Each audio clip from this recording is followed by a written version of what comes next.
हम लोग पिछले 5 दिन से चर्चा कर रहे हैं भक्ति योग की। भक्ति योग में पहला जो श्लोक है 12वां अध्याय, उसमें अर्जुन प्रश्न पूछता है कि आप किसको ज्यादा पसंद करते हैं, जो आपको निर्गुण निराकार रूप में जानता है उसको, या सगुण साकार रूप में। और जब भगवान जवाब देते हैं तो वो सबसे पहले कहते हैं मैया वेश्य मनो ये माम नित्य युक्ता उपासते। मैया वेश्य, मई आवेश, जो मेरे में मन को लगाकर मेरा ही भजन करता है और मेरे में मन को लगाता है वही मुझे पसंद है। फिर आगे तीसरे चौथे पांचवें छठे सातवें आठवें नवें 10वें 11वें की व्याख्या हुई कि निराकार की तुलना में, ज्ञान की तुलना में भक्ति क्यों महत्वपूर्ण है। ये जो भगवान ने भक्ति योग की बात कही है, ये पूरे गीता में हर अध्याय में गुथी हुई है। हर अध्याय में कहीं न कहीं भक्ति योग भक्ति योग भक्ति योग आया है, पर भक्ति योग सघन रूप में यदि आया है तो वो 7वें से 12वें अध्याय में आया। गीता को कई बार पढ़ने का मन करता है कि हम गीता कैसे पढ़ें, तो गीता पढ़ने की विधि मैं आज बताता हूँ। गीता को कैसे पढ़ें, गीता का महात्म्य दिया गया है शुरू में। इस गीता के महात्म्य को रोज पढ़ें, मुश्किल से 1-1.5 मिनट लगेगा। इसमें लिखा हुआ है गीता शास्त्रमिदं पुण्यम यह पठेत प्रयतः पुमान। ऐसे 7 श्लोक हैं टोटल, 6 श्लोक हैं, 7वां उसका फलश्रुति है। गीता महात्म्य, इसको पढ़ें। उसके बाद फिर मंडे के दिन पहला और दूसरा अध्याय पढ़े। मंडे को पहला दूसरा अध्याय, कुल मिला के एक दिन के हिसाब से 100 श्लोक आते हैं। एक महीने तक केवल श्लोक, अगले दूसरे महीने केवल अर्थ, तीसरे महीने श्लोक और अर्थ साथ साथ। ऐसा साल भर तक चला लोगे तो गीता याद हो जाएगी। याद ही नहीं हो जाएगी, गीता जीवन में उतरने लगेगी। सोमवार के दिन पहला दूसरा अध्याय, मंगलवार के दिन तीसरा चौथा पांचवा, 3, 4, 5। बुधवार के दिन 6, 7, 8, 6, 7, 8। गुरुवार के दिन 9वां 10वां, 9th and 10th चैप्टर। शुक्रवार के दिन 11वां और 12वां। शनिवार के दिन 13, 14, 15, 16। शायद हमारे ऋषि मुनियों ने विधान बनाया तो उनको मालूम होगा कि सैटरडे संडे की छुट्टी होती है, तो 13, 14, 15, 16, 17, 18 ज्ञानी होगा। अगर छुट्टी के दिन पढ़ेंगे तो अच्छा रहेगा। 13, 14, 15, 16 सैटरडे को, और संडे को छुट्टी नहीं दी उन्होंने कहा 17वां 18वां अध्याय उस दिन पढ़िए।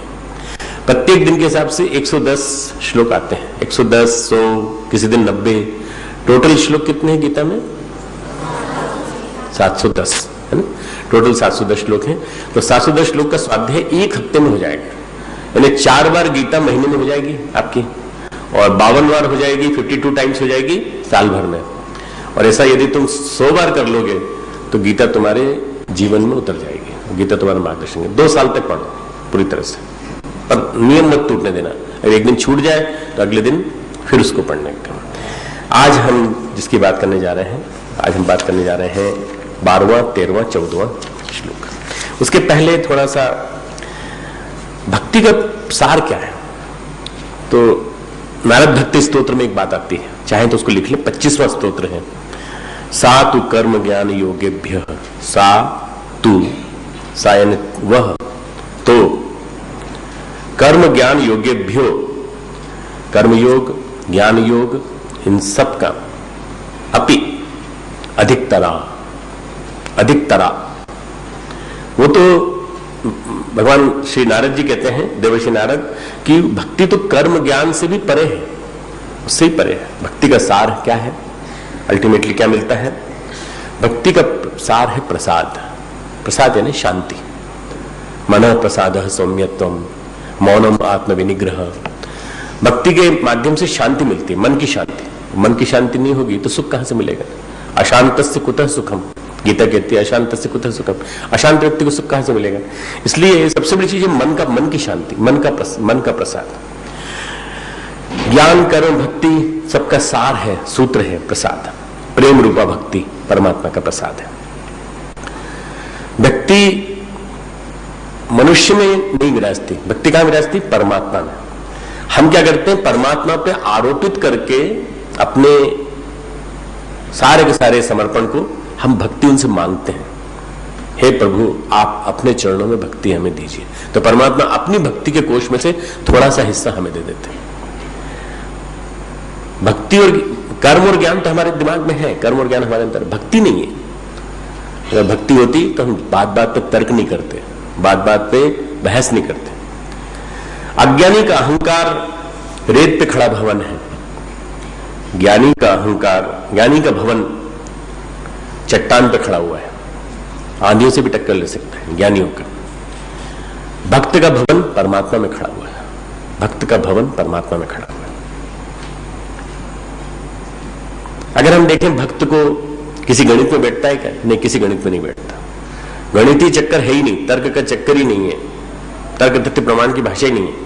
भक्त में मीरा, आचार्य शंकर और महावीर, इन सबको सामने रख लीजिए। महावीर बड़े त्यागी हैं, आचार्य शंकर बड़े ज्ञानी हैं, महावीर कर्मयोगी हैं, आचार्य शंकर ज्ञान योगी हैं। और यदि मीरा को देख लें तो मीरा क्या कर रही है? मीरा ने सब छोड़ के अपने हाथ में खड़ताल पकड़ ली और उसने मैंने गिरधर लीनो मोल लियो तराजू तोल। कोई कहे सस्तो, कोई कहे महंगो, पर मैंने तो ले लिया। किसने कहा सस्ता है, किसने कहा महंगा है, मैंने खरीद लिया। भगवान को भक्ति के द्वारा खरीदा जा सकता है। भगवान एक ही चीज से बिकते हैं, भक्ति के माध्यम से। 26वां श्लोक है इसी का, भक्ति फल रूपा। भक्ति फल रूप है, क्या है? फल रूप त्वात्, सूत्र है फल रूप त्वात्, अर्थात भक्ति फल रूपा है। भक्ति कभी फल नहीं दे ऐसा हो ही नहीं सकता। 26वां श्लोक सूत्र है छोटा सा, भक्ति के बारे में, फल रूप त्वात्। त्वात् भक्ति में अकड़ नहीं है। भक्ति कहता है हमने किया ही नहीं कुछ, हमने किया ही नहीं, हमने जो कुछ किया भगवान को अर्पित कर दिया। तो 12वां श्लोक, पहले तीनों श्लोकों को पढ़ लेते हैं, उसके बाद एक एक करके समझाते हैं। 12वां श्लोक, श्रेयो हि ज्ञानम अभ्यासात् ज्ञानात् ध्यानम विशिष्यते ध्यानात् कर्म फल त्यागः त्यागात् शांति अनंतरम। कितना बिल्कुल सिंपल सा श्लोक है। श्रेय यानी श्रेष्ठ, मर्म को न जानकर किए गए अभ्यास से ज्ञान श्रेष्ठ। पहली चीज क्या बताई भगवान ने? मर्म को न जानकर किया गया अभ्यास, जप, पूजा, कर्मकांड, ये क्या है? अभ्यास। पढ़ लिया पर समझ में नहीं आया, ये अभ्यास। मर्म को न जानकर किया गया अभ्यास, पहली चीज। इससे श्रेष्ठ क्या है? ज्ञान। ज्ञान से श्रेष्ठ क्या है? मुझ परमेश्वर का ध्यान। तीसरी चीज, अभ्यास, ज्ञान, ध्यान। और ध्यान से भी ज्यादा, ध्यानात् कर्म फल त्याग, ध्यान से भी ज्यादा क्या श्रेष्ठ है? कर्म फल का त्याग, कर्मों के फल का त्याग। इससे क्या होता है? क्योंकि त्याग से तत्काल परम शांति मिलती है, कोई डिले ही नहीं, not a single seconds, not a single minutes delay, तुरंत शांति, तत्काल शांति। जैसे आपने त्याग किया कि कर्मफल प्रभु आपका, सब आपको अर्पित, हमारा कुछ नहीं, सारा सारा आपको मिल जाता है पूरे। अब इसकी परिणति क्या होती है? लक्षण क्या है? मान लो शांति मिली, तो कैसे पहचानोगे इसको शांति मिली? जो शांत भक्त होता है उसके लक्षण 13वें 14वें अध्याय। पहला लक्षण है अद्वेष्टा, द्वेष से मुक्ति। द्वेष से मुक्ति, कोई जेलसी नहीं, कोई जलन नहीं, कोई प्रगति कर रहा है कोई बात नहीं, कोई आगे बढ़ गया कोई बात नहीं, हमें कोई परेशानी नहीं, मन में क्लेश नहीं होता, मन में स्ट्रेस नहीं होती किसी प्रकार की। किसके प्रति? सर्वभूतानाम, समस्त जीवों के प्रति प्रेम भाव, अद्वेष्टा सर्वभूतानाम, किसी के प्रति कोई द्वेष नहीं। दूसरा क्या है? मैत्री का भाव, निस्वार्थ मैत्री, मैत्री में कोई इच्छा नहीं, अपेक्षा नहीं।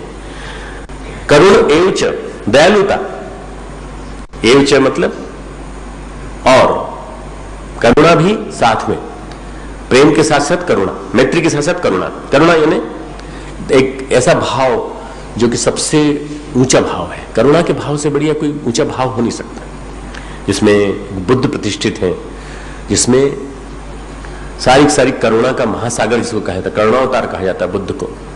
करुणा जहां प्रतिष्ठित है वो। 3 लक्षण ये मिले। चौथा लक्षण है निर्ममो। निर्मम का मतलब क्या होता है? जो मेरा नहीं है। मम यानी मेरा, निर्मम यानी मेरा नहीं। निर्मम का मतलब कभी समझ लेना कि क्रूर, निर्मम, बड़े निर्मम हो, बड़े दुष्ट हो तुम, वो नहीं। निर्मम का मतलब है ममता का भाव नहीं होना, ममता का अभाव। ये मेरा नहीं है, किसका है? परमात्मा का है। निरअहंकार, किसी प्रकार का अहंकार न होना। और फिर 1 2 3 4 5, पांचवा योग है निरअहकार। फिर सम दुख सुख शमी, सुख दुख में समान भाव, सुख दुख में समान भाव। फिर छठा है क्षमा का भाव, क्षमावान होना, हमेशा क्षमा कर देना किसी बात के लिए। कोई गलत काम हो गया, कोई बात नहीं, हम क्षमा कर देते हैं। संतुष्ट है सततम योगी, सतत संतुष्ट, मतलब कभी भी अपने मन में अतिरिक्त की आकांक्षा नहीं, संतुष्ट है सततम योगी। यतात्मा दृढ़ निश्चय, जिसका जो निश्चय है वो योगी का निरंतर संतुष्ट रहते हुए मन इंद्रियों सहित जिसका शरीर वश में है, दृढ़ता के निश्चय के साथ शरीर को वश में कर लेना, यह अगला गुण है। उसके बाद अंतिम है मयि अर्पित मनोबुद्धि, दृढ़ निश्चय के साथ जिसने मेरे में मन और बुद्धि को लगा दिया, वह भक्त मुझे प्रिय। अब ये क्या हुआ? भगवान ने, अगर आपने अपने आप को स्थापित कर दिया, यानी आपने अगर कर्मफल का त्याग कर दिया तो शांति प्राप्त हुई। शांति के लक्षण क्या क्या हुए? पहला लक्षण बोलो, द्वेष से मुक्ति। दूसरा मैत्री। तीसरा एक, कोई बोलो, एक करुणा। चौथा निर्ममता। निर्ममता को कैसे बोलेंगे? ममत्व का अभाव, ना, ममता न होना, किसी के प्रति ममता नहीं होना, राग नहीं होना। फिर पांचवा, छठा सुख दुख में समान भाव, कभी दुख में दुखी नहीं होना, न दैन्यम, न दीनता का भाव होना, और न भाव ये होना हर्षोन्मत्त हो गए बहुत ज्यादा। फिर सातवां क्षमावान होना। आठवां हमेशा हर भाव में, हर हाल में संतुष्ट, सततम हमेशा। फिर उसके बाद योगी यत आत्मा, जो जिसकी आत्मा अपने नियंत्रण में है, जो मन इंद्रिय सबको नियंत्रण में करके जुड़ रहा है, वो योगी यत आत्मा। 10वां दृढ़ निश्चय, और 11वां मन और बुद्धि भगवान के अंदर। तो 11 लक्षण है भगवान के, भक्त के 11 लक्षण है। कब मिलते हैं? जब वो कर्मफल का त्याग करता है। कर्मफल के त्याग से हमको 11 चीजें मिली। अब इन 11 चीजों के बारे में व्याख्या करेंगे एक एक। साधना की उत्तरोत्तर श्रेष्ठता है, ये तीनों श्लोकों में साधना की उत्तरोत्तर श्रेष्ठता। अब इससे ज्यादा क्या है? अभ्यास से ज्ञान, ज्ञान से ध्यान श्रेष्ठ है, और ध्यान से कर्मफल का त्याग श्रेष्ठ है। ये 4 चीजों को पहले श्लोक में जो हमने पहले बताया 12वां, उसको याद रखें। लक्षण बता दिए। यदि हम अब पहले पे चलते हैं, अभ्यास। यदि हम गायत्री मंत्र का जप करते हैं, रटते हैं, तो क्या है? राम नाम जपना, राम नाम जपना, रटे जाओ रटे जाओ। ये तोता रटने जिसको कहा जाता है। हम अर्थ को नहीं जानते, भाव को नहीं जानते, रटे जाते हैं। पर यदि उसका ज्ञान हो जाए तो, उसका भाव यदि आ जाए तो अति श्रेष्ठ। भाव ना आए, केवल रटंत, तो वो क्या हो जाता है? वो केवल लिप सर्विस। विवेकानंद कहते थे, I don't want lip service in this country. Lip service क्या है? होठों से उच्चारण, होठों से उच्चारण, बस। वो होठ का उच्चारण हृदय में नहीं उतर पाता। होठ का उच्चारण हृदय में उतरे और हृदय में भाव पैदा हो। तो तुम लोग सोचते हो कि भाई डॉक्टर रोज जो है वो इस जप के बारे में कहते हैं, और कहते हैं, मैं इसलिए कहता हूं कि जप का स्वरूप आज केवल ये रह गया है, ओम भूर्भुवः स्वः तत्सवितुर्वरेण्यं भर्गो देवस्य धीमहि धियो यो न प्रचोदयात्। बार बार फिर कितनी हो गई, फिर नीचे रख ले, फिर नीचे रख ले, फिर घड़ी देखी कितनी हो गई, मन ही नहीं लग रहा है। फिर इधर इधर किया, फिर इधर किया। ये क्या? ये जप नहीं है। गुरुदेव कहा करते थे कि जब हम नैरोबी गए थे, गुरुदेव जब नैरोबी गए थे 1972 में, तो वहां एक तोता था। तोता, उसको वहां विद्या परिहार करके अपनी कार्य करता था। उन्होंने उस तोते को सिखा दिया था गायत्री मंत्र। तो किसी के भी घुसने के बाद बोलता था, घर में घुसते ही जाता था, कोई आया है गायत्री मंत्र बोलो, तोते को सिखा दिया था, तोता बोल लेता है। ओम भूर्भुवः स्वः तत्सवितुर्वरेण्यं भर्गो, पूरा गायत्री बोलता था। गुरुदेव जब पहुंचे, गुरुदेव ने कहा, भाई बड़ा अच्छा तोता है, अच्छा पुण्यवान है। तो विद्या ने कहा कि इसकी गति तो अच्छी होगी ना गुरुदेव, गायत्री मंत्र बोलता है। बोले बेटा, तोता रहने को क्या मुक्ति मिलेगी? कोई पूर्व जन्म के पुण्य है जो तोते की योनि में काट रहा है, चिंता मत करना। फिर जब हम लोग जब गए नैरोबी, तक वो परलोक सुधार चुका था, कहीं जन्म ले चुका था। पर वो बड़ा से इतना बड़ा तोता था और काफी अच्छा, गुरुदेव का तोता भी बोल सकता है गायत्री में। तोता क्या, रामकृष्ण परमहंस कहते थे तोता राम नाम जपता है पर जैसे बिल्ली आती है टे टे टे करने लगता है। राम नाम जपने वाला तोता बिल्ली को सामने खड़ा देख करके तुरंत टे टे टे, क्यों, डर लगने लगा ना। राम नाम जपना तो राम नाम सब तारणहार है, तारक मंत्र है, तो राम नाम जपता रहे तो कोई बिल्ली भाग जाएगी। अरे कोई बिल्ली नहीं भागेगी, खा जाएगी मुझे वो। तोते को मालूम खा जाएगी वो। तो इसलिए तोते की रटत वाली माला नहीं करनी अपने को। अभ्यास जब कहते हैं ज्ञान श्रेयो ही ज्ञानम अभ्यास है, तो किस कौन सा अभ्यास, वो अभ्यास जो हम रोज कर रहे हैं। मंत्र की महिमा से परिचित नहीं हम लोग। यदि हम सुमिरन कर रहे हैं, उसका ज्ञान है कि हम उसका जो महात्मा क्या है उसका श्रवण कर रहे हैं, खुद ही अपने आप को सुना रहे हैं, तो महत्व है। तो यदि नहीं कर रहे हैं सुमिरन और केवल कर रहे हैं, होठों से उच्चारण, होठों से उच्चारण, होठों से उच्चारण, अरे एक माला करो पर प्रेम से करो, 5 मिनट करो तो बड़े ये मान के करो कि उसमें भाव में डूब जाओ, चाहे धरती पर भूकंप आ जाए, चाहे छत टूट के गिर जाए, चाहे पंखा टूट के गिर जाए, चाहे जोर जोर से घर कमरे में आवाज आने लगे, कौन आ गया क्या आ गया, मत घबराओ। क्यों, एक माला में तो 5 मिनट लगते हैं। 5 मिनट देख लेना क्या गिर गया, भाई पलंग गिर गया, हमारी अलमारी गिर गई, कौन आ गया कमरे में, कोई आके सामान ले गया, तुमको जो देखना 5 मिनट में देख लेना। 5 मिनट तक हिलो मत। ये क्या है, अभ्यास। अभ्यास की श्रेष्ठता होनी चाहिए।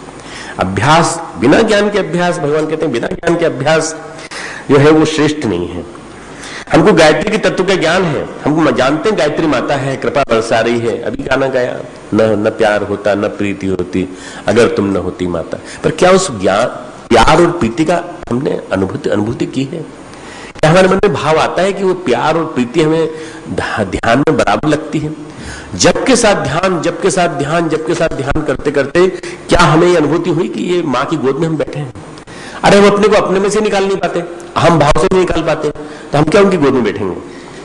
गायत्री के तत्व का ज्ञान जो भी कुछ है वो मात्र एक विचार है। अगर आप कर भी रहे, मान लीजिए भगवान कहते हैं ये तो एक विचार है, हमें आभास है कि भगवान हमें सुन रहा है, परंतु क्या हम उनका मर्म जानते हैं? क्या ज्ञान में अनुभूति नहीं है। अभ्यास में अगर मन नहीं लगा तो अभ्यास में, ज्ञान में अनुभूति नहीं। हम सोच भी रहे हैं कि गायत्री माता है और गायत्री माता की गोद में हम बैठे हैं, परंतु थोड़ी देर में ध्यान टूट जाता है, कुछ सेकंड ध्यान टूट जाता है। स्वरूप का साक्षात्कार नहीं है। हम क्या कहते हैं, गायत्री वेद का मूल है इसलिए हम गायत्री का जप कर रहे हैं, वेद माता है ये भी हम मानते हैं, पर हमने देखा नहीं, अनुभूति नहीं है, हमें अनुभूति नहीं। One who has seen, he has seen the God. One who has seen the son has seen the God. जिसने बेटे को देख लिया उसने पिता को देख लिया, जिसने पुत्र को देख लिया उसने अपने पिता को देख लिया। पिता कौन? भगवान। पुत्र कौन है? भक्त। तो यदि हम गुरुदेव को भगवान का बेटा मानते हैं, ये मानते हैं भगवान साक्षात भगवान के अवतार के रूप में आए थे, तो हमने अगर गुरुदेव को देख लिया, गुरुदेव को नहीं देखा हो तो गुरुदेव के कृत्यों को तो देख लिया। और गुरुदेव के कृत्यों को देखने के बाद, समझने के बाद हमारे जीवन में अगर गुरुदेव उतरे तो हम उनको मानते हैं तो भगवान को मानते हैं। इस तरह से यदि हम माने तो ज्ञान के माध्यम से नहीं, अनुभूति के माध्यम से, अनुभूति के माध्यम से किया गया अभ्यास श्रेष्ठ है, ज्ञान के माध्यम से नहीं। कभी आमना सामना हो जाए आपका गायत्री माता से तो आप पहचान नहीं पाओगे गायत्री माता है।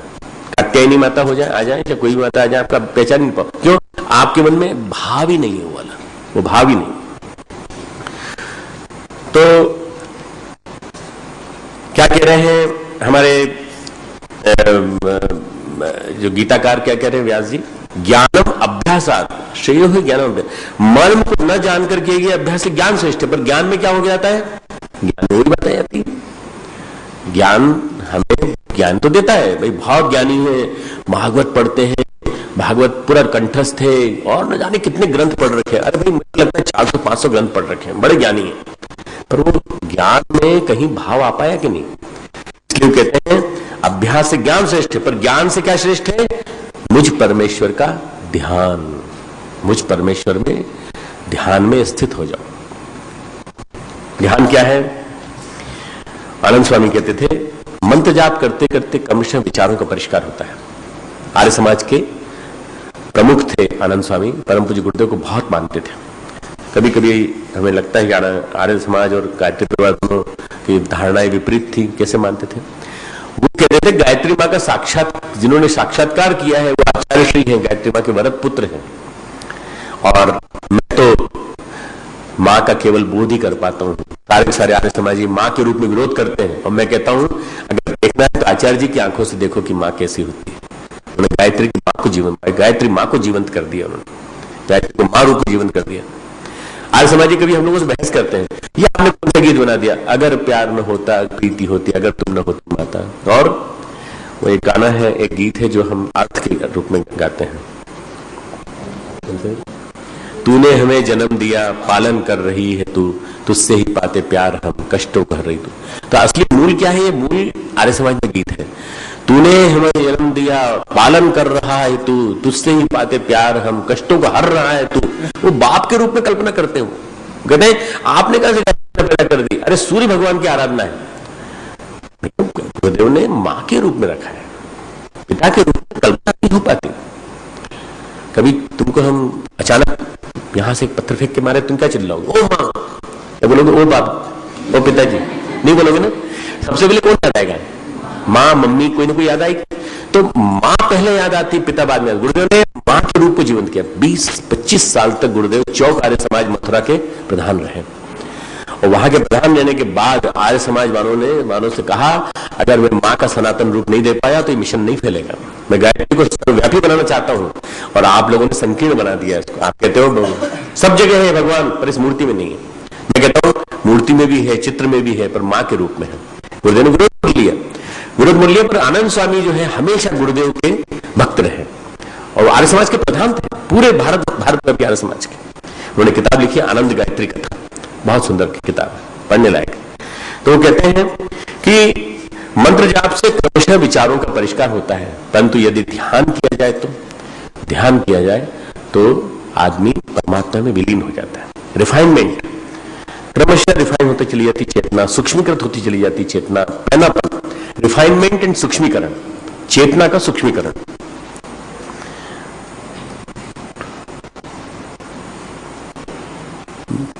जप की निंदा नहीं कर रहा हूं, जप के बारे में क्या कह रहा हूं, जपात सिद्धि जपात सिद्धि जपात सिद्धि न संशय, ये महर्षि अनिर्वाण का वाक्य है। जपात सिद्धि जपात सिद्धि जपात सिद्धि न संशय, जब से सिद्धि मिलेगी सिद्धि मिलेगी सिद्धि मिलेगी, इसमें कोई संशय नहीं है। पर जप कौन सा, प्राण पूर्वक, प्राण विवल होकर, भाव विवल होकर किया गया जप। जप में प्राण डाला गया हो तो सिद्धि नहीं तो नहीं मिलेगी। पूजा पाठ मंत्र जप जितने भी हैं वो सारे के सारे जब सूक्ष्म भाव हो जाता है तो हम भाव में विलीन हो जाते हैं। इसी भाव में विलीन होने को कहते हैं ध्यान। जब सूक्ष्म हो जाते हैं तो हम भाव में विलीन हो जाते हैं। सूक्ष्म की प्रतिष्ठा हो तो ध्यान लगे, सूक्ष्म की प्रतिष्ठा हो तो ध्यान लगे। अब ये तीन चीजें हमको देखी। श्रेयो ही ज्ञानम अभ्यासात ज्ञानात् ध्यानम विशिष्यते। कबीर की कहानी सुनो।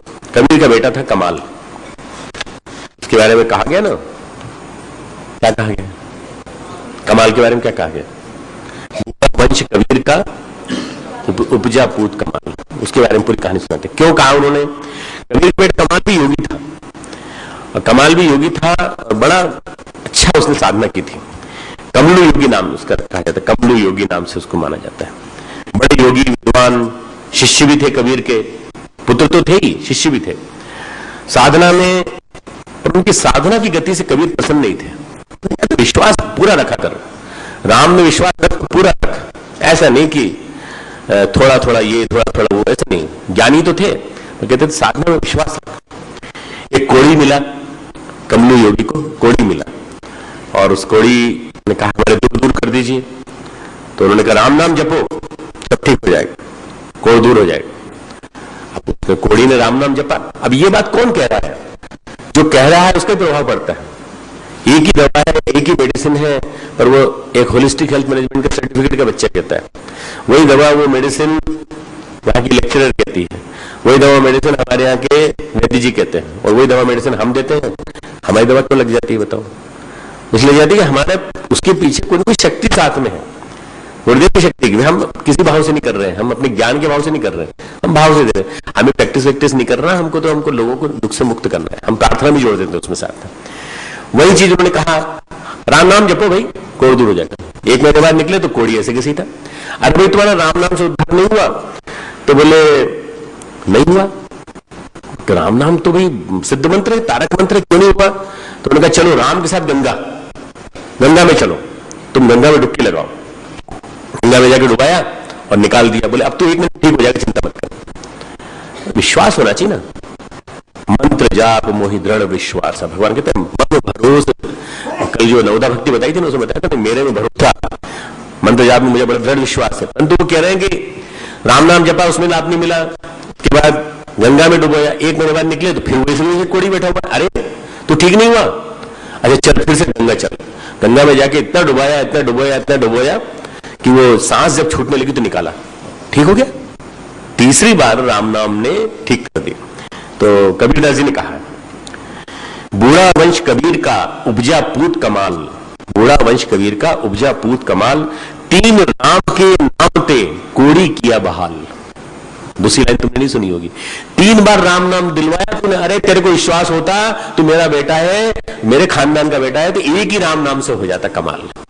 पर हे कमलू योगी, हे कमाल हमारे बेटे, देखो 3 बार राम नाम का उच्चारण करना पड़ा, तुमको 3 महीने लग गए करने में, और उसमें तुम गंगा का भी सहारा लिया, राम का भी सहारा लिया और डुबोने का भी सहारा लिया, सब कुछ किया, अंत में 3 राम के नाम ते कोड़ी किया बहाल। राम नाम की महिमा अगर मालूम होती, कबीरदास जी ने कहा राम नाम की महिमा इसको मालूम होती, तो ये एक बार में हो जाता। ये तो चमत्कार की बात है, एक बार में हो जाता। अरे आपने गायत्री मंत्र की बात कह दी, गायत्री मंत्र भी सिद्ध हो गया, तो फिर उसके बाद ज्यादा करने की कोई जरूरत नहीं, फिर तो अपने आप ही हर श्वास में गायत्री मंत्र बोलने लगेगा, हर श्वास में। काशी के एक महात्मा के पास गए, उन्होंने कहा कि महात्मा जी, कमलू योगी महात्मा जी के पास गए, महात्मा से बोला उन्होंने कि कितने कोड़ी हैं काशी में?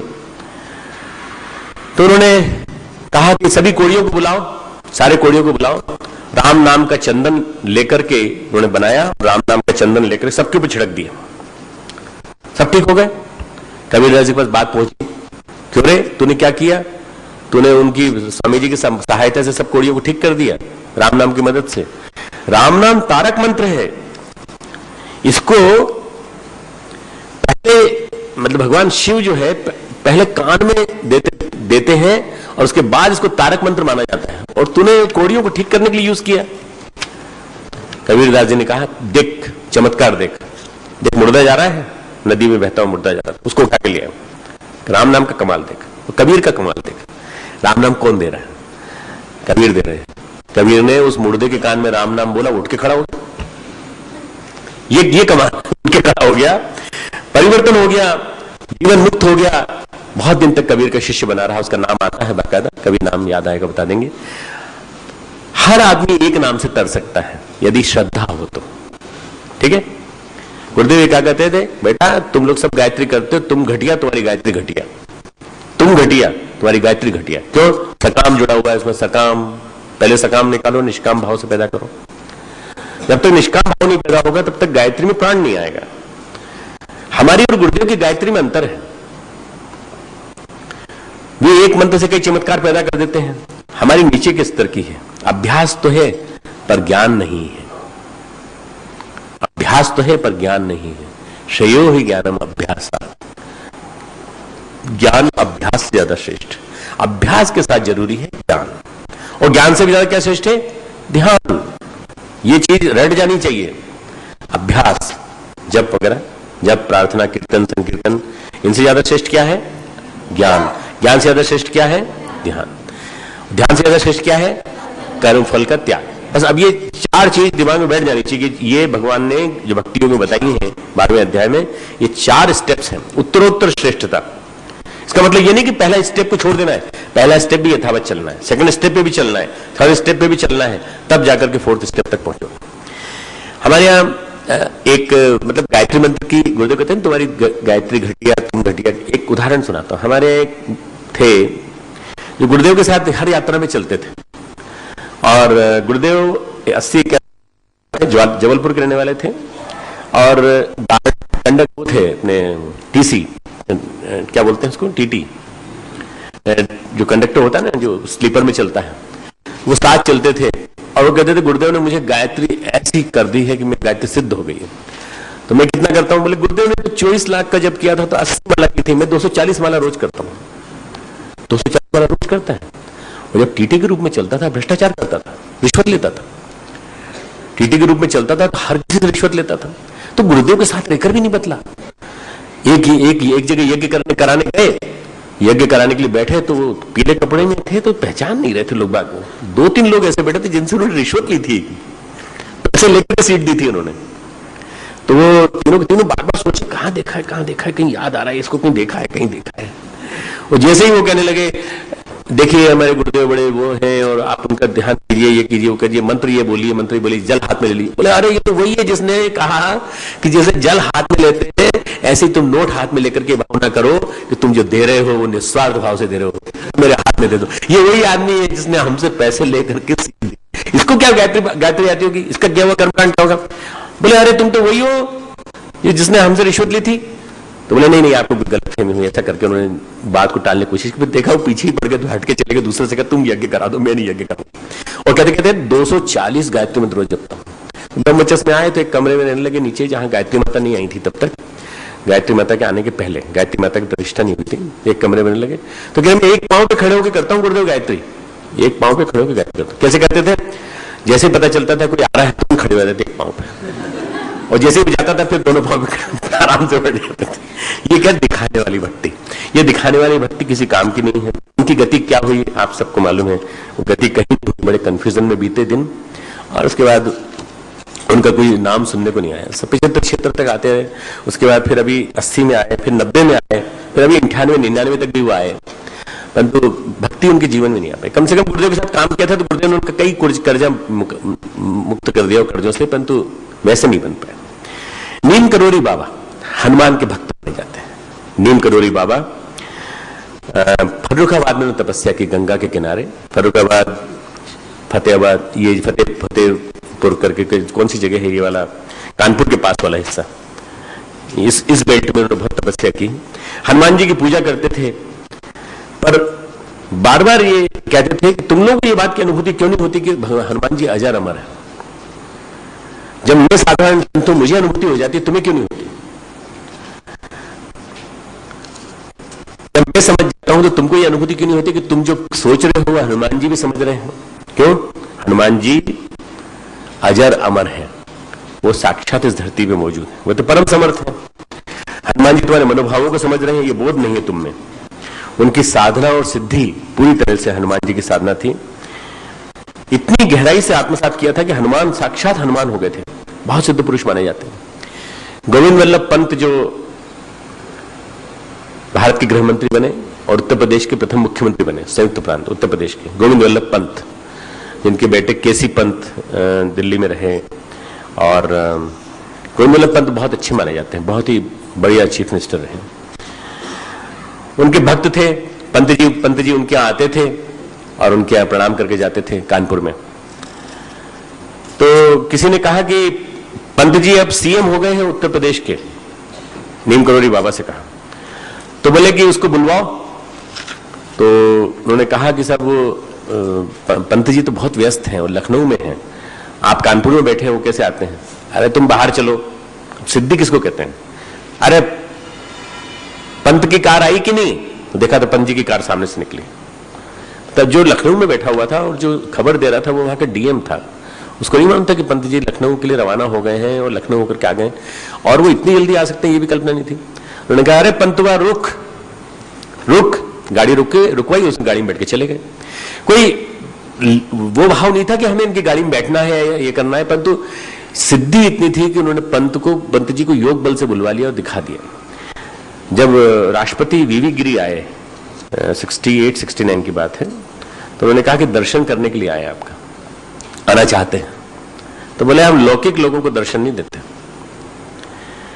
अब वो डीएम जो था उसको उन्होंने कह के भेजा था कि राष्ट्रपति की इच्छा है कि दर्शन करें स्वामी जी के। स्वामी जी कहा हम दर्शन नहीं देंगे, हमने मना कर दिया ना, हम दर्शन नहीं देंगे। डीएम माना नहीं, बोले साहब मेरी नौकरी का सवाल है। वो चल दिए वहां से, उनकी कार चल दी, उनका काफिला चल दिया है और आश्रम आने ही वाला है, बस पहुंचने वाला है। पनकी में उनका आश्रम है, पनकी कानपुर में उनका आश्रम है। तो उन्होंने क्या किया, शिष्यों 8-10 लोग बैठे थे आसपास, चलो अपन यहां नहीं रहेंगे, गायब हो गए। नीम करोरी बाबा 8-10 को लेकर के अदृश्य हो गए। वीवीगिरी आए, प्रणाम किया उन्होंने स्थान को, तो डीएम बोला साहब अभी तक तो यही थे, कहां चले गए मालूम नहीं। ये अभी का चमत्कार है, इस सदी का चमत्कार बता रहा हूं मैं, 30 साल 40 साल पुराना। और पूरा ढूंढा, सारे के सारे जितने भी एजेंट आए थे, जितने 8-10 उस जमाने में 10-15 कारें आती थी, सारे कारों वाले अंदर घुस गए, कहां है स्वामी जी, कहां है स्वामी। तो डीएम बोला कि साहब मेरे आंखों के सामने गायब हुआ। तुमने क्या पी रखी है रात को, तुम्हें आंखों के सामने गायब हुआ, ऐसा कभी होता है? पर नहीं साहब, आंखों के सामने से गायब हो गए। और जैसे ही वीवीगिरी चले गए, डीएम भी चला गया, सब चले गए, आके बैठ गए। ये साक्षात हनुमान जी की सिद्धि प्राप्त थी उनको, साक्षात हनुमान जी से, जो अपने जीवन में ध्यान के माध्यम से इतना ज्यादा साकार उतार ले परमात्मा को, उसके साथ भगवान साथ चलता है। तो वो कहते थे कि ध्यान जो है, हम हनुमान जी की फोटो देखकर कहेंगे राम के ध्यान में, तो हम किन के ध्यान में? हम इनके ध्यान में। भाई हनुमान जी की फोटो सामने आई तो हमारे मन में यह भाव आना चाहिए, हे हनुमान अगर तुम राम के ध्यान में तो हम तुम्हारे ध्यान में, अगर तुम उनको मिल गए तो तुम हमें भी मिला दोगे। यह भाव उनके मन में रहता था। ध्यान तदाकार करता है। ध्यान बहुत बार बता चुका हूं, पर आज कुछ नई बातें बता रहा हूं। ध्यान ध्यान अध्यात्म की उच्च स्तरीय कक्षा है, उच्च स्तरीय व्यवस्था है। ध्यान की ऊर्जा में गजब का चमत्कार होता है। जो यहां व्याख्या चल रही ना, अभ्यास, ज्ञान और उसके बाद ध्यान, ध्यान की व्याख्या हो रही है। ध्यान की ऊर्जा में गजब का चमत्कार है। ढेरों शुभ ऊर्जाएं एक सेकंड में एकत्र हो सकती है। ध्यान में इतना चमत्कार है कि अगर आप 1 सेकंड का ध्यान बढ़िया प्रगाढ़ कर लें तो ढेरों शुभ ऊर्जाएं 1 सेकंड में इकट्ठी हो जाएंगी, और उन शुभ ऊर्जाओं से आपके चित्त में बैठे हुए कुसंस्कार कट सकते हैं 1 सेकंड में। पर वो न जाने की प्रगाढ़ता क्यों नहीं आ पाती, वो प्रगाढ़ भाव ध्यान में आ जाए। ध्यान का अर्थ है अंतर मन को पूर्णतः पवित्र भाव में डुबो देना। ध्यान का अर्थ है अंतर मन को पूर्णतः पवित्र भाव में डुबो देना। एक पवित्र क्षण, एक पवित्र संस्कार ये ध्यान में आ जाए तो हजारों हजार कुसंस्कारों पर भारी पड़ता है। एक पवित्र क्षण, एक पवित्र संस्कार ध्यान में आ जाए तो हजारों हजार कुसंस्कारों पर भारी पड़ता है। जैसे हम तुमको गीता पढ़ा रहे हैं, और ऐसे तुम लोग स्वाध्याय मंडल बना चुके हो, करीब करीब 14-15 स्वाध्याय मंडल बन गए अभी तक। बच्चों ने क्या सोचा कि डॉक्टर साहब से मिलने का सबसे बढ़िया तरीका क्या है? स्वाध्याय मंडल बनाओ, हर 15 दिन में तो पहुंचेंगे इनके पास। मिलने का तरीका बनाया उन्होंने। पर ये क्या है? शुभ तरीका है, ये अच्छा तरीका। मैं समझता हूं कि इस माध्यम से लोग आ जाते हैं मेरे पास, कोई अच्छा काम करने लगते हैं। तो अच्छा काम करने के लिए तुम लोगों ने माध्यम बनाया। मैंने कहा हर तीसरे हफ्ते में रिपोर्ट लूंगा। तो उन्होंने सोचा चलो कुछ नहीं, साल भर, साल में 6 महीने में दूर से देखते थे, पास से देखना हो, कोटिया जाना हो, कुटीर में जाना हो, तो सबसे बढ़िया क्या है? स्वाध्याय मंडल आए आपसे मिलने, स्वाध्याय मंडल के नाम पे बुला लेंगे। कोई क्लास पहुंचे तो नहीं मिलेंगे शायद, परंतु स्वाध्याय मंडल आया तो मिल लेंगे। स्पिरिचुअल स्टडी सर्कल जो बनाने की बात सोची ना, वो किस लिए सोची? तुम लोग स्वाध्याय करोगे, तुम्हारे जीवन में कुछ पवित्र क्षण आ जाएगा, गीता तुम्हारे जीवन में उतर जाएगी। गीता पढ़ते पढ़ते तुम्हारे जीवन में एक भाव, पवित्र भाव, निर्मलता से सिक्त आ जाए और वो ध्यान का विषय बन जाए। हम दूसरों के मन को शांति देंगे, हम अपने मन के अवसाद को मिटाएंगे, हम अपने मन के शोक को, दुख को मिटा करके एक पवित्र भाव मन में रखेंगे। उसी का निरंतर स्मरण, एक 5 मिनट ही कर लो स्मरण। भाई ध्यान पूरा नहीं निपटा, एक क्षण याद करो, उसी को बार बार याद करते रहो, 5 मिनट तक उसी भाव को बनाए रखो। यूं करके बैठे रहते हो रोते रोते से, और पूरा दिन रोते रोते निकाल देते हो। अरे ये कुछ जीवन जीना है, जीवन जीना है तो खुश से जियो, सुख से जियो, खुशी से जियो। उस भाव को प्रगाढ़ बना लो, और उसी भाव को प्रगाढ़ बना के 24 घंटे उस भाव में जियो। ध्यान तुम्हारा साकार हो जाएगा। ध्यान क्या करता है? ध्यान तदाकार करता है, ध्यान तद्रूप कर देता है। तद्रूप, तत् यानी परमात्मा, तदाकार यानी तत् यानी परमात्मा, तत् यानी तदाकार यानी उसके जैसा आकार, परमात्मा जैसा आकार, परमात्मा जैसा रूप। ध्यान सुमिरन से बड़ा है, ध्यान सुमिरन से बड़ा है। ध्ययन में धाता, ध्याता, ध्यान और ध्येय तीनों मिल जाते हैं। ध्यान करने वाला, ध्यान और लक्ष्य, ध्येय जो हमारा ध्येय है, ऑब्जेक्टिव है, एम है, सब मिल जाते हैं। गुरुदेव कहते थे जिसने माताजी को देखा उसने मुझे देख लिया, जिसने माताजी को देख लिया मुझे देख लिया, और जिसने मुझे देख लिया उसने गायत्री माता को देख लिया। जिसने माताजी को देख लिया, वंदनीय माताजी को देख लिया, उसने मुझे देख लिया। जिसने मुझे देख लिया उसने गायत्री माता को देख लिया। वह आप कई बच्चों में से जितने ढेर सारे बच्चे बैठे हैं इनमें से कई बच्चे ऐसे जिन्होंने शायद हो सकता है बचपन में कभी देखा हो माता जी को। गुरुदेव को आप में से कई बच्चों ने नहीं देखा है, पर गुरुदेव को नहीं देखा है तो उसका दुख करने की जरूरत नहीं है। ध्यान में अगर पवित्रता आ जाए तो आप गुरुदेव का जैसे आकार है, इसी आकार को साकार रूप में देख सकते हैं। हम अपने ध्यान में देखते हैं, हम बात करते हैं गुरुदेव माता जी से और हमें जवाब मिलता है। जिस सोफे पे गुरुदेव आप जाते हैं रविवार को गुरुवार को ऊपर प्रणाम करने के लिए, सोफा है लगा है ना कोने में जहां गुरुदेव बैठते थे, उस सोफे के सामने हम बैठते थे और गुरुदेव के निर्देश नोट करते थे। जैसे हम घुसते थे सीढ़ियों पे चढ़ते हुए तो गुरुदेव कहते थे आओ आओ भाई बैठो। माता जी तो लल्लू कहती थी और गुरुदेव कहते थे आओ भाई बैठो। है डायरी तुम्हारे पास, चलो नोट करो, काम नोट करो। हम गुरुदेव को प्रणाम करते थे, बैठ जाते थे। तो हमारे मन में जो कुछ भी क्वेरीज आती हैं वो क्वेरीज हम गुरुदेव के सामने रख देते हैं। गुरुदेव ये ऐसा हो रहा है, मन दुखी हो रहा है इस बात पर, यहाँ की व्यवस्था से रिलेटेड कोई बात हो, कोई भी बात हो, अपनी बात गुरुदेव के सामने रख देते। गुरुदेव क्या करते थे? गुरुदेव सारी समस्याएं अपनी का हल समझाते थे, बताए थे। इसके अलावा हमारे लेखन के लिए मार्गदर्शन देते थे, ध्यान संबंधी मार्गदर्शन देते। आज गुरुदेव नहीं है, पर आज भी हम 2-2:30 बजे उठते हैं तो सीधे जाके उस सोफे के सामने बैठ जाते हैं नीचे। कितने बैठते हैं? 5 मिनट मुश्किल से, पर 5 मिनट में सारी समस्याओं का समाधान मिल जाता है। क्या होना है, कैसे होना है, हम नोट कर लेते हैं। आते ही अंदर डायरी में नोट कर लेते हैं। क्यों? साक्षात देखा गुरुदेव को? हाँ, हमने देखा है गुरुदेव को साक्षात, सशरीर देखा है, उनके महाप्रयाण के बाद देखा है और देखने के बाद उनकी अनुभूति ली है, माता जी की भी अनुभूति ली है। ये सारा तभी संभव है जब आपके अंदर वो प्रगाढ़ भाव हो, आप आरोपित कर सकें। तो फोटो में से गुरु निकल के आ जाएगा, मूर्ति में से भगवान निकल के आ जाएगा और कहेगा मैं तेरे साथ हूं, तू क्यों डरता है? पूज्यवर गायत्री से एकाकार हो गए। जो कृष्ण का ध्यान कर रहा है वो ब्रह्ममय हो सकता है, ब्रह्ममय हो सकता है, पर ब्रह्म है, वो तो परब्रह्म परमात्मा है, परात्पर ब्रह्म है। उपनिषद में एक बात आती है, ब्रह्मविद ब्रह्मैव भवति। ब्रह्मविद जिसने ब्रह्म को जान लिया वो ब्रह्मैव हो जाता है। ब्रह्मविद ब्रह्मैव भवति, ब्रह्मा के समान ही हो जाता है, ब्रह्म के समान ही हो जाता है। और ध्यान करने वाले के लिए कहा गया है कुलम पवित्रम जननी कृतार्था, कुलम पवित्रम जननी कृतार्था। मैं किसी चीज की बुराई नहीं कर रहा हूं कि अभ्यास बुरा है या ज्ञान बुरा है, ध्यान बुरा है। मैं सबकी तारीफ करते करते आगे बढ़ रहा हूं, क्योंकि एक से एक सीढ़ी है, दूसरी सीढ़ी है, तीसरी सीढ़ी है, एक से श्रेष्ठ है, एक से श्रेष्ठ है। तो ध्यान की बात कर रहे हैं हम लोग। ध्यान करने वाले का कुल पवित्र और जन्य की कोख धन्य हो जाती है। कुल पवित्र हो जाता है और जन्य की कोख धन्य हो जाती है। पर भगवान क्या कहते हैं गीता में? कर्म फल त्याग, त्यागात् शांति अनंतरम। ध्यानात् कर्म फल त्याग, ध्यान से भी ज्यादा क्या श्रेष्ठ है? कर्म फल का त्याग। ऐसी व्याख्या जो गीता में है उसी विलक्षण है कि दैनंदिन जीवन के लिए हमारे मार्गदर्शन है। अभ्यास, विचार, ध्यान तीनों के शुभ संस्कार बनते हैं। मैंने बताया था ना, अभ्यास से ज्ञान श्रेष्ठ, ज्ञान से ध्यान श्रेष्ठ। इन तीनों के शुभ संस्कार बनते हैं, संस्कार बनते हैं इनके। और जहां संस्कार बनते हैं वहां कोई ना कोई, जहां बीज बना वहां वृक्ष बनेगा कि नहीं? पर कर्मफल त्याग का कोई संस्कार नहीं बनता।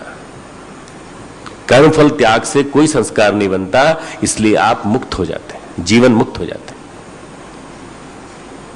भले ही शुभ संस्कार हो, आप क्यों संस्कारों में बनते हैं? आप क्यों नहीं मुक्त हो जाते? इसलिए कर्मफल का त्याग श्रेष्ठ बताया गया। यह शिखर है, कर्मफल का त्याग शिखर है, चरम सीमा पर है। 4 चोटियां थी, एक चोटी, दूसरी चोटी, तीसरी चोटी, चौथी चोटी। अभ्यास, ज्ञान, ध्यान, चौथी चोटी कर्मफल का अभ्यास। सबसे जो ये शिखर है, इस शिखर पर पहुंचने के बाद जिसने जान लिया उसने सारा रहस्य जान लिया। अपने भगवान जो है कहीं चाहत की दौड़ में नहीं है। भगवान क्या है? साक्षात नमूना है कर्मफल त्याग के। 3 अध्याय का 22वां श्लोक देखिए जरा। 3 अध्याय के 22वें श्लोक में भगवान कह रहे हैं, न मे पार्थास्ति कर्तव्यम त्रिषु लोकेषु किंचन। तीनों लोकों में मेरे लिए कोई भी कर्तव्य, कोई भी काम करने के लिए नहीं है। नानुवाप्तम अवाप्तव्यम वर्तेव च कर्मणि। न कोई भी प्राप्त योग्य करने वस्तु मुझे अप्राप्त है। सब कुछ तो है मेरे पास, मैं ऐश्वर हूं, ऐश्वर्यशाली ईश्वर हूं, फिर भी मैं कर्म करता हूं। जिसके पास सब कुछ है वो भी कर्म कर रहा है। क्यों? क्योंकि कर्म फल का त्याग करना उनको आता है, कर्म फल का त्याग करना उनको आता है। हम कृष्ण जैसे आदर्श बने। 4थे अध्याय का 14वां श्लोक, चौथे अध्याय के 14वां श्लोक। ये न माम कर, अब फिर आगे इसी बात को अलग ढंग से कहते हैं, इसी बात को उसको पूर्वार्ध कह लीजिए तो उत्तरार्ध क्या है चौथे अध्याय में? नमाम कर्माणि लिपंती निम्पंती न मे कर्म फले स्पृहा इति माम यो अभिजानाति कर्म भी न संबद्धते। कैसे करें? कर्म फल से मुक्त कैसे हुए? कर्मों के फल में मेरी स्पृहा नहीं है, कर्मों के फल में मेरी लगाव नहीं है, मेरा कोई इससे मतलब नहीं है, इसलिए मुझे कर्म लिप्त नहीं करते। आपकी कर्म फल में स्पृहा है, इसलिए कर्म आपको लिप्त करते हैं, कर्म चिपक जाते हैं हमसे, और जब कर्म चिपक जाते हैं तो संस्कार बन जाता है, संस्कार बन जाता है तो उसका फल मिलता है, और फल मिलता है दुख के रूप में मिलता है, कष्टों के रूप में मिलता है। इस प्रकार जो मुझे तत्व से जान लेता है वो भी कर्मों से नहीं बनता। तो दो काम किए भगवान ने, दो काम बताए, या तो मुझे तत्व से जान लो या फिर कर्म फल से मुक्ति पा लो, कर्मों का फल मुझे अर्पित कर दो। दो बातें बता रहे हैं श्लोक में। जब मेरी कर्म के फल में स्पृहा नहीं है, स्पृहा यानी रुचि, रुचि, when I am not attached to the karmas, then, और कर्म जो मुझे नहीं मानते तो फिर तुम क्यों बनते हो? जैसे तुम मत बनो। ऐसे कितने व्यक्ति हुए मैं बताऊं? ऐसे तो 4 व्यक्ति ऐसे हुए हैं सृष्टि के इतिहास में जिन्होंने कि कर्म फल के त्याग को वास्तव में जीवन में साक्षात करके दिखाया। कौन कौन है? श्री कृष्ण, जिनके मैंने बात कही, न मे कर्म फल स्पृहा, चौथे अध्याय के 14वां श्लोक। उसके बाद दूसरे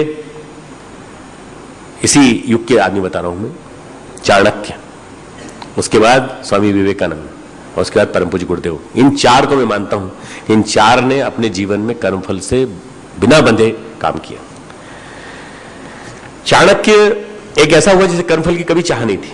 चाणक्य को धूर्त, कपटी, मक्कार कहा गया। चाणक्य पर एक सीरियल बना था, आपने देखा होगा, शायद ना देखा हो तो उसके कैसेट, सीडीज वगैरह सब अवेलेबल हैं, कभी देखना चाहिए, बहुत बढ़िया है। चंद्र प्रकाश द्विवेदी का बनाया हुआ था। चाणक्य को धूर्त कहा गया, कपटी कहा गया, मक्कार कहा गया। नंद की बेटी से चंद्रगुप्त की शादी कराएंगे। अरे नंद तुम्हारा दुश्मन है, क्यों शादी करा रहे हो?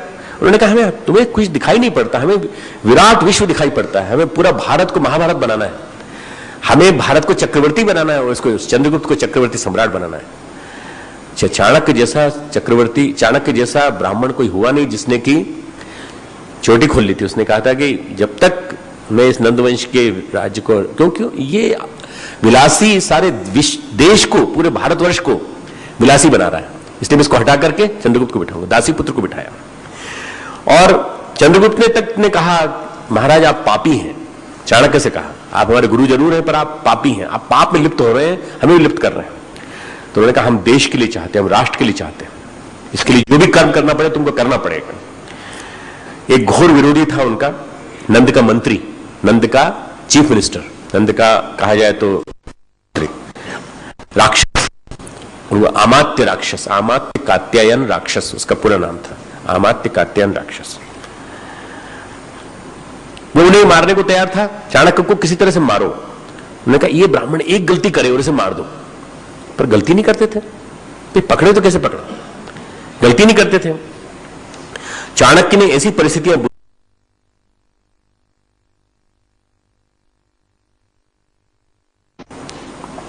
तो वही कार्य कर जिससे श्री कृष्ण प्रसन्न।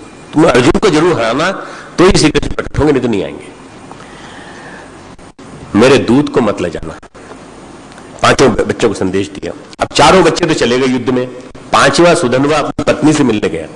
15-16 साल की उम्र में शादी हो जाती थी, पत्नी से मिलने गया।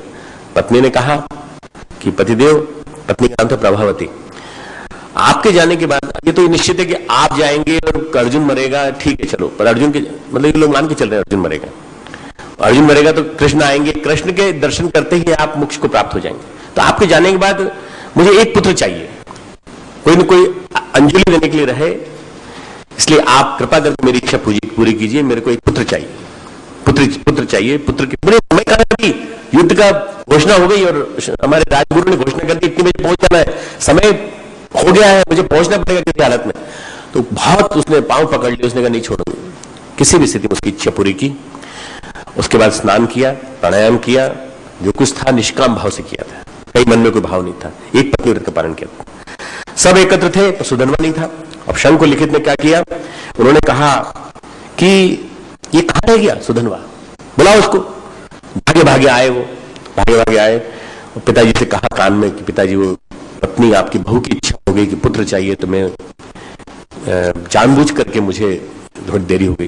बोले श्री कृष्ण का नाम सुनने के बाद भी तो काम के वशीभूत हो गया, श्री कृष्ण का नाम सुनकर भी तूने स्त्री संग किया, और स्त्री संग करने के बाद तूने पुत्र पैदा करने की इच्छा से तूने किया। बोले इच्छा से नहीं पिताजी, मैंने अपने एक पत्नी व्रत का पालन करने के लिए। विवाह के बाद आज तक हम दोनों मिले नहीं, शादी हुए मुश्किल से भी करीब 20-25 दिन हुए हैं। पत्नी की इच्छा है कि पुत्र चाहिए, और पत्नी की इच्छा है तो उसके लिए तो बोले यहां तो युद्ध की लड़ाई चल, यहां तो युद्ध की तैयारी चल रही है।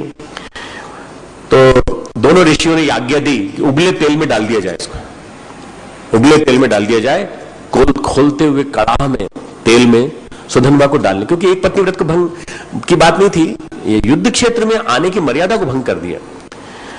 तो उन्होंने क्या किया, तुलसी दल मुंह में लिया, तुलसी की माला गले में डाली, तुलसी की माला गले में डाल करके उन्होंने कहा, जैसे हाथ जोड़कर जैसे प्रहलाद को बचाया था अग्निदेव, जैसे प्रहलाद को बचाते समय आप शीतल हो गए थे, ऐसे मुझे भी, क्योंकि मुझे कृष्ण के दर्शन करना है।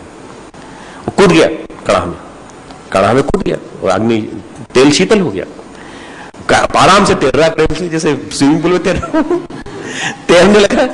तो लोगों ने कहा, शंख लिखित दोनों मुनियों ने कहा, अरे ये क्या हो रहा है भाई, ये तो तैर रहा है। हमने तो भाई बोलते तुमने जरूर कोई ना कोई गड़बड़ की है, इसमें तेल जो है गर्म नहीं है। तो उन्होंने कहा अच्छा, एक नारियल शंख जो है, उनको शंका हो गई, उन्होंने एक नारियल बड़ा सा सूखा वाला वो डाला कि उबलता हुआ तेल है कि नहीं वास्तव में, खोलता तेल। जैसे ही डाला उसके 2 टुकड़े हुए, एक टुकड़ा शंख को यहाँ लगा, एक टुकड़ा लिखित को जाके लगा, दोनों मुनि जाके नीचे गिरे। उन्होंने कहा यार उबलता हुआ तेल था और भक्त है निश्चित रूप से, इसको क्यों नहीं, खोलता हुआ तेल शीतल कैसे हो गया। अब शंख ने कहा जब इसकी भक्ति इतनी है, जब इसको नहीं लग सकती अग्नि, तो मुझे क्यों लगेगी। शंख भी कूद पड़े खोलते हुए तेल। जब शंख भी कूद पड़े, सुधन्वा ने उनका हाथ पकड़ लिया। जैसे सुधन्वा ने स्पर्श किया, तेल शुरू में उनको खोलता हुआ लगा, पर जैसे उन्होंने स्पर्श किया वैसे तेल शीतल हो गया। उन्होंने कहा सुधन्वा, तेरे स्पर्श में शीतल हो गया, तू बड़ा भक्त है, तुझे सेनानायक बनाया जाएगा, तू बाहर निकल, तेरा अपराध क्षमा कर दिया, सेनानायक बनाया जाएगा, तू चल। गर्व में फूले अर्जुन युद्ध करने लगे। अरे कौन बच्चा आ गया ये 15-16 साल का, तू क्या लड़ेगा, बाकी 4 राजकुमार तो मर गए युद्ध में। तो वो अर्जुन कहता है, वो सुधन्वा कहता है, अरे श्री कृष्ण को बुलाओ अर्जुन, तुम तो अब जाने की तैयारी करो, तुम कृष्ण को बुलाओ। और आज क्या हो गया, तुम्हारा सारथी कहां चला गया, तुम्हारा सारथी कृष्ण था वो कहां चला गया। 16-17 साल का बच्चा चिल्ला रहा जोर जोर से। तो सारे बाण हवा में उड़ा दिए, अर्जुन के सारे बाण हवा में उड़ा दिए। भक्त की महिमा है, भक्त की महिमा। पार्थ घायल हो गए, और घायल अवस्था में भगवान को पुकारा, भगवान जल्दी से प्रकट हो और मेरी रथ की बागडोर पकड़ो आप, क्योंकि ये तो मारे जा रहा है, सारे बाण उड़ाते थे हवा में। भगवान को पुकारा, कमल लोचन श्री कृष्ण आ गए, और 3 बाण उसने हाथ में लिए। मैं 3 बाणों से प्रतिज्ञा लेता हूं कि मैं इन 3 बाणों से इसको मार दूंगा। वो तीनों के तीनों बाण उसने चलाए, तीनों बाण उसने बीच में से काट के उड़ा दिए। और उसके बाद रथ को, जिसमें श्री कृष्ण विराजमान थे, रथ को कुम्हार का चाक जैसे घुमाते ना, पूरा उंगली पर रख घुमा दिया। इतना वीर था। शक्ति किसकी काम कर रही थी, कृष्ण की शक्ति, भक्ति की शक्ति। और दूसरी शक्ति एक पत्नी व्रत का कारण, कर्म फल का त्याग करने वाले। किया तो उससे कोई आसक्ति नहीं, पत्नी की आधार नहीं, कोई याद नहीं, काम वासना में आसक्त नहीं, कुछ नहीं। अर्जुन से भगवान कृष्ण बोले कि देखो ऐसा है, ये एक पत्नी व्रत की वजह से इतना सब कुछ मिल रहा है इसको, और इसकी आसक्ति केवल मुझ में है और किसी में नहीं। तुम पिछड़े हुए हो, तुम्हारी 5 पत्नी है और इसकी केवल एक पत्नी व्रत के कारण ये निभ रहा है। अर्जुन ने कहा भगवान अब मैं एक बाण छोड़ता हूं, आप मुझे कुछ दीजिए। तो श्री कृष्ण ने कहा चलो परीक्षा ले रहा है, ठीक है। गोवर्धन धारण का पुण्य उस तीर में उन्होंने दे दिया। इस तीर में गोवर्धन धारण का पुण्य आगे वाले हिस्से में, कहा ये छोड़ते हैं, काट दिया उसने, बीच में से काट दिया। गोवर्धन धारण का पुण्य एक तरफ चला गया। दूसरा बाण दिया, सारे पुण्य अब तक के भगवान कृष्ण के, पूरे पांडव कुल के सारे पुण्य इस तीर में है, अब तो मर जाना चाहिए। दूसरे बाण से भी नहीं मरा वो।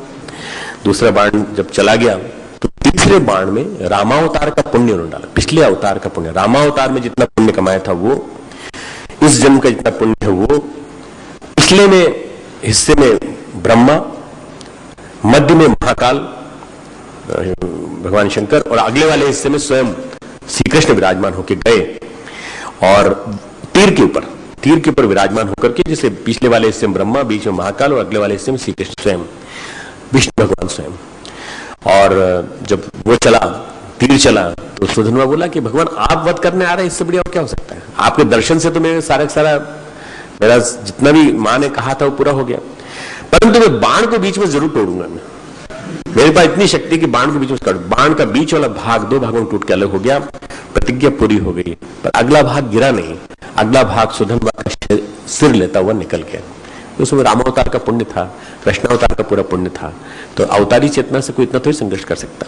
सुधन्वा का सिर कट करके गिरा, परंतु बिना सिर के सुधन्वा ने सेना को अच्छी तरह से मात दे दी। तो भगवान के चरणों में आके गिरा, सिर श्री कृष्ण के चरणों में आके गिरा, उसमें से एक ज्योति निकली और कृष्ण में समा गई पूरी। इसको क्या कहते हैं? परमात्मा के प्रति यदि भाव है और कर्मफल का त्याग है तो आपको भगवान भी हमेशा आपका साथ देगा। तो तुम जो है यहां मत रहो, मेरे राज्य मत रहो। मैं कहां रहूं आप जगह बता दीजिए। तुमने 5 जगह बताई, 5 जगह तुम रह सकते हो कलयुग। जुआ, शराब, हिंसा, परस्त्री गमन जहां होता हो, और जुआ, शराब, हिंसा, परस्त्री गमन और स्वर्ण जहां सोना हो, ये 5 स्थानों पर हो। अब मुकुट परीक्षित पहने हुए थे, मुकुट में सोना था, मुकुट में कली बैठा हुआ था। कली के प्रभाव से उनका दिमाग आ गया। वो एक ऋषि के आश्रम पहुंचे, आस्तिक मुनि के आश्रम में। काशी निर्मम भूत्वा युद्धस्व विगज्य, सारे कर्मों को मुझ में अर्पण करके आशा रहित, ममता रहित, संताप रहित, विगज्वर, ज्वर यानी फीवर, ज्वर यानी गुस्से का बुखार। यहां ज्वर से क्या मतलब है? गुस्से का बुखार, संताप का बुखार। जब मन में संताप होता है, जब मन में बहुत शोक होता है, बहुत दुख होता है, बहुत गुस्सा आता है, तब भी बुखार आया था। कहते हैं अरे क्यों तुम ऐसे उबल रहे हो? ज्वर, तो विगत ज्वर छोड़कर युद्ध कर। क्यों? 3 चीजों से, निराशी, बिना किसी आशा के, बिना किसी कामना के, आशा मतलब कामना, ममता रहित होकर, संताप रहित होकर युद्ध कर। अगला यही निर्मम शब्द आया है दूसरे अध्याय के 71वें श्लोक में,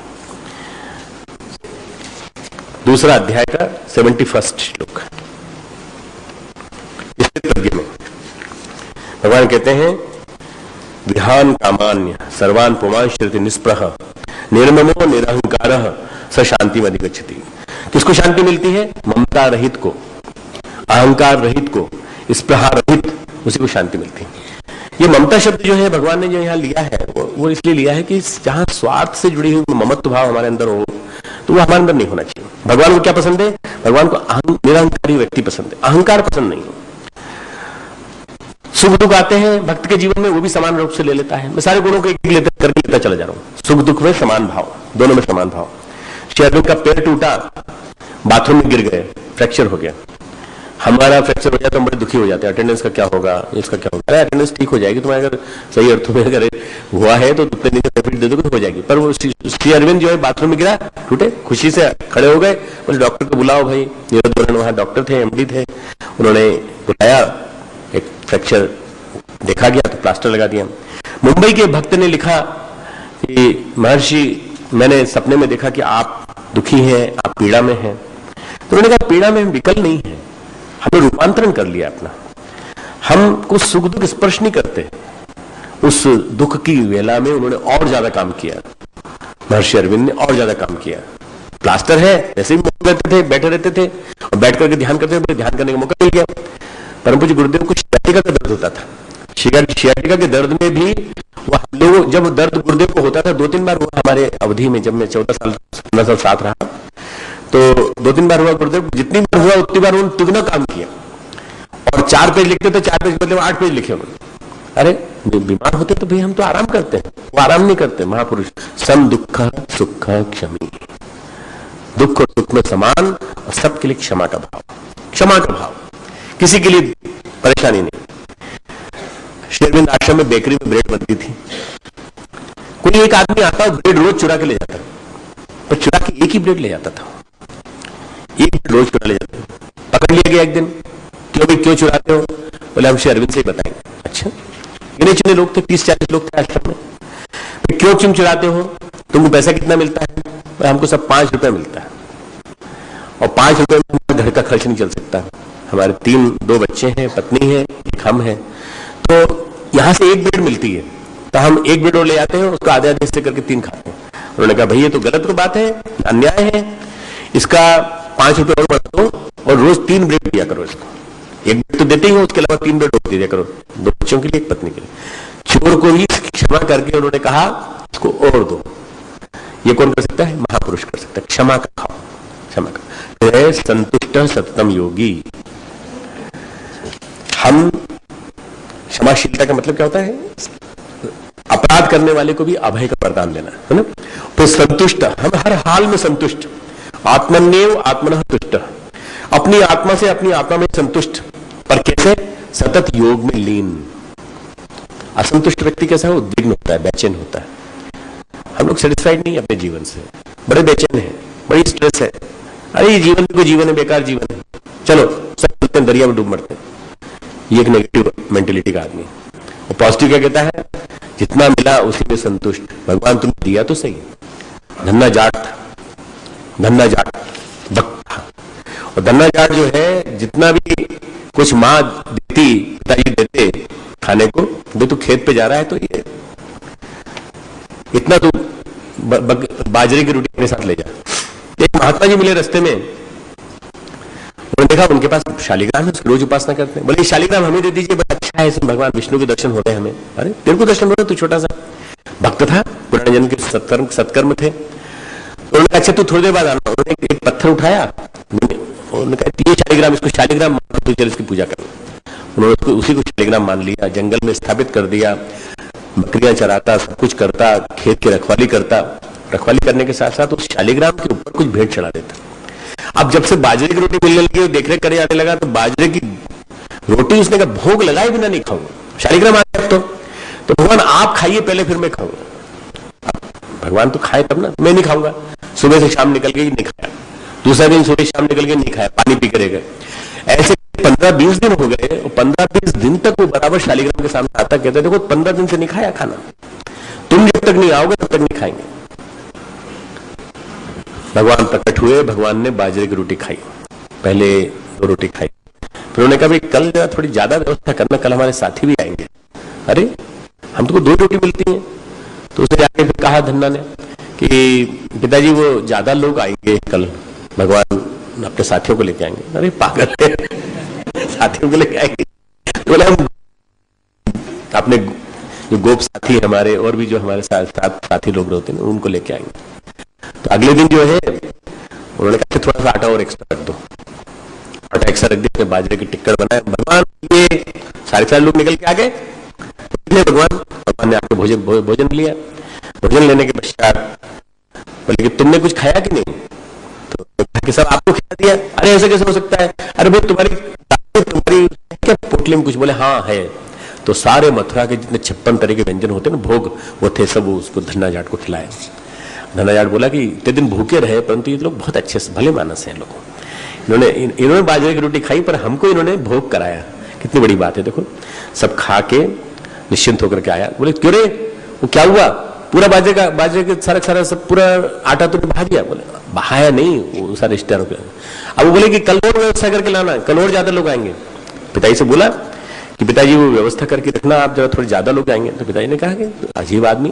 पिताजी गए अगले दिन, तो देखा कि जरा मैं भी देखूं जरा पीछे पीछे कि आखिर क्या करता है। देखा तो वहां से देखा तो वास्तव में वो बैठा बैठा बना रहा था। रोटी जाती और गप गायब, रोटी जाती और गप गायब, सबको सब खाए जा रहे हैं, हवा में जा रही, न जाने कहां जा रही है। भक्ति की लीला अपरंपार है। धन्ना जाट जो है, उन्होंने कहा, उससे उन्होंने कहा कि तू दिखा तो सही कौन है। बोले भाई आप लोग दर्शन दे दो इनको। कल डाकू भगत की कथा सुनाई थी ना परसों, तो ऐसे धन्ना जाट के दर्शन बोले नहीं, तुम्हारे पिताजी इस लायक नहीं है, तुम हो इस लायक, तुम संस्कारवान हो। नहीं दिए उन्होंने दर्शन। पिता ने अगले दिन कहा तू इस खेत को जोत, इस खेत को जोत, और खेत को जोत करके सारा गेहूं जितना भी है वो सारा इलाके देना। खेत को जोता, गेहूं पैदा हुए। संतों की टोली जा रही थी। संतों ने कहा भाई तुम्हारे गेहूं निकल आए क्या? बोले हाँ आज गेहूं आज जा रहे हैं, पिताजी के पास जा रहे हैं, सारी बोरियां भर के जा रहे हैं, मैं ले जा रहा हूं गाड़ी भर के। बोले सारे गेहूं हमें दे दो, हमें जरूरत पड़ेगी। अरे संत लोग मांगे तो नहीं देना चाहिए, सारा गेहूं संतों को दे दिया। पिताजी के पास जाकर पिताजी वो सब तो चले गए, पूरे के पूरे गेहूं चले गए। कहां चले गए? संतों को दे दिया। अरे महापागल है तू, सारा गेहूं संतों को दे दिया, अब अपने यहाँ कैसे काम चलेगा, अपने घर के खर्चे कैसे चलेगा? उसने कोई बात नहीं, मैं बात करता हूँ भगवान कृष्ण से, आई टॉक टू हिम। अब वो आया लौट करके और आकर उसने कहा भगवान आपकी प्रेरणा से मैंने संतों को दिया है, अब आप आगे का काम आप करिए। तो उसे भगवान ने संदेश दिया कि इस खेत को जो तूने जिस खेत को काटा है, इस खेत को फिर से तू एक बार हल चला दे। इसमें खेत में हल चला दिया, एक बार अच्छी तरह से हल चला दिया। 2 दिन फसल हो गई, तीसरे दिन गेहूं आ गए, चौथे दिन गेहूं के पूरे पूरे लदालद दाने, और छठे दिन पूरे पूरे भर के फिर से ले आया। तो कहां से लिया? चोरी करके लिया है? नहीं, चोरी करके नहीं, अपने खेत में से। कितनी काटी फसल?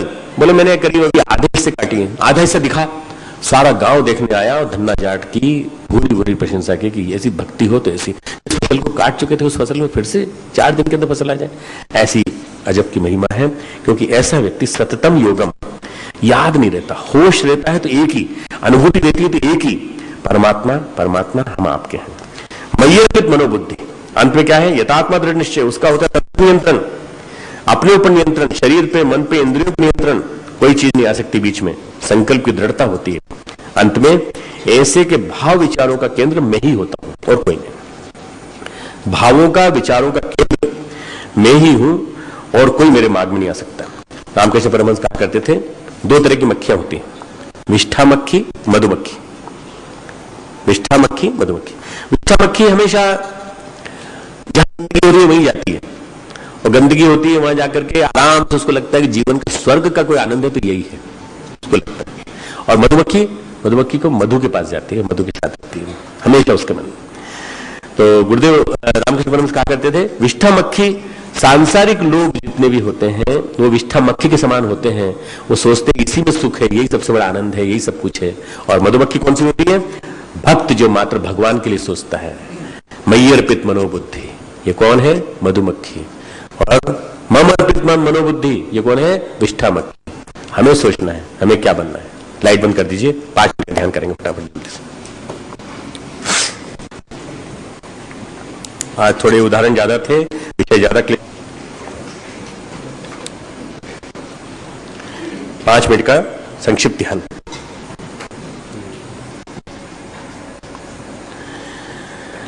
शांत चित्त। आज हम ध्यान करने जा रहे हैं योगेश्वर कृष्ण का। योगेश्वर कृष्ण के साथ साथ परम पूज्य गुरुदेव, गुरुदेव यदि पारस हैं तो योगेश्वर कृष्ण कल्पतरु हैं। हिमालय, हिमाच्छादित शिखर, हिमाच्छादित शिखर, कैलाश पर्वत,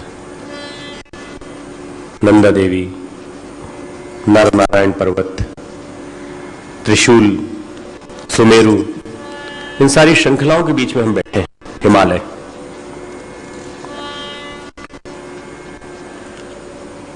हमारा मन पूरी तरह शांत, अंतरतम में शांति ही शांति।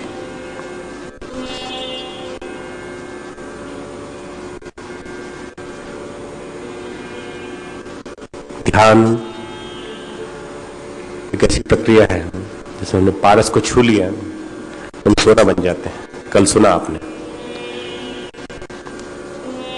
परम पूज्य गुरुदेव पारस हमारे सामने विराजमान, बिंदुसार के सहचर, हमारी वसीयत व विरासत पुस्तक के माध्यम से कल्पना करें कि गुरुदेव वहां विराजमान, पहाड़ से ऊपर से आता हुआ झरना, नीचे बहती हुई गंगा,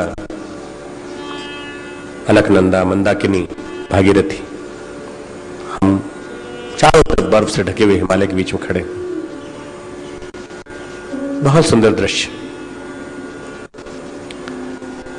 अचानक हम देखते हैं योगेश्वर कृष्ण भी वहीं पर है, मुकुटधारी,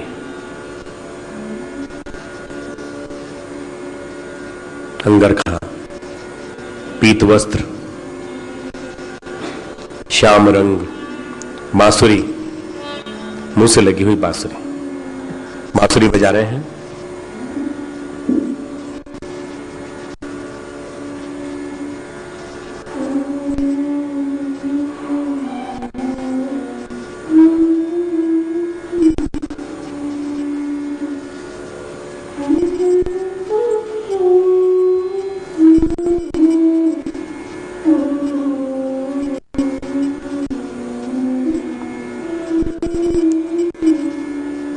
हम आंखें मलते हैं, गुरुदेव श्री कृष्ण बदल जाते हैं, श्री कृष्ण गुरुदेव में दोनों एक। योगेश्वर कृष्ण बांसुरी के माध्यम से हमारी अंतस चेतना को स्पर्श करते हुए, ध्यान एक पारस, ध्यान एक कल्पतरु।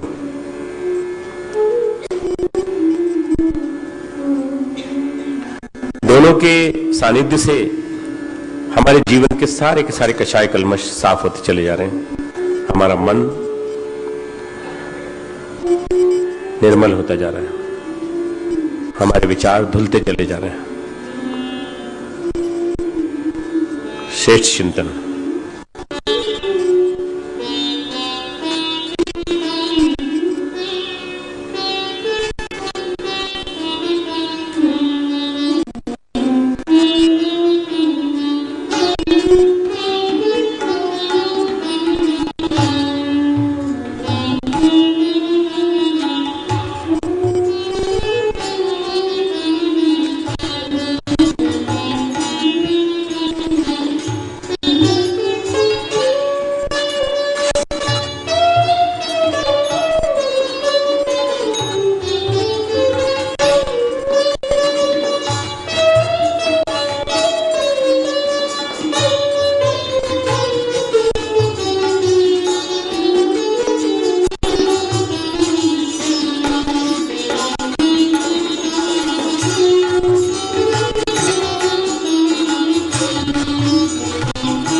श्री कृष्ण की रूप माधुरी, श्री कृष्ण का रूप, श्री कृष्ण की बांसुरी। कृष्ण योगेश्वर है।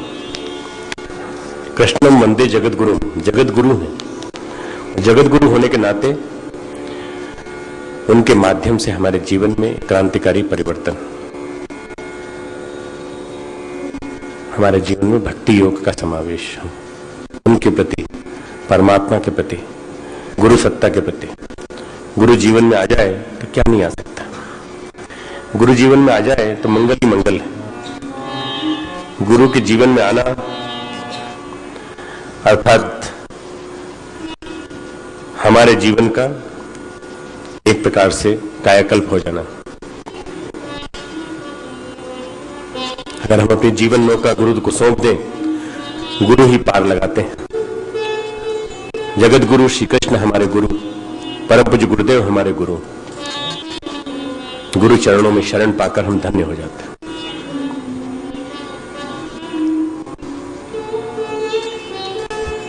हमारे साथ साथ ये पंक्तियां दोहराएंगे।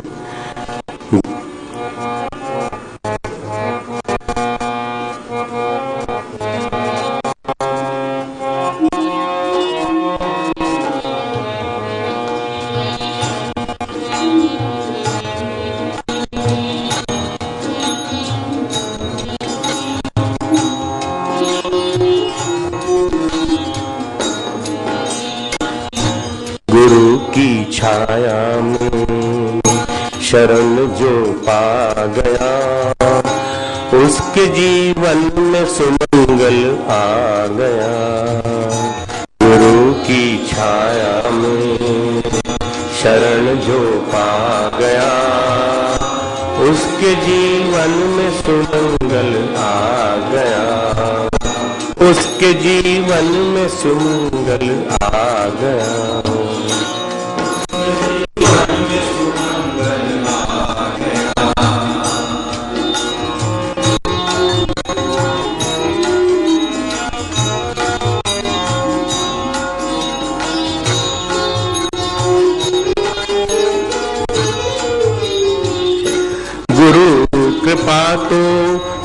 सबसे बड़ा उपहार है।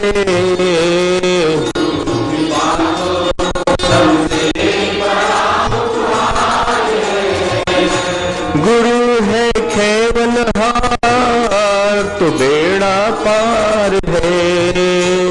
गुरु है खेवनहार तो बेड़ा पार है। प्रेम का पावन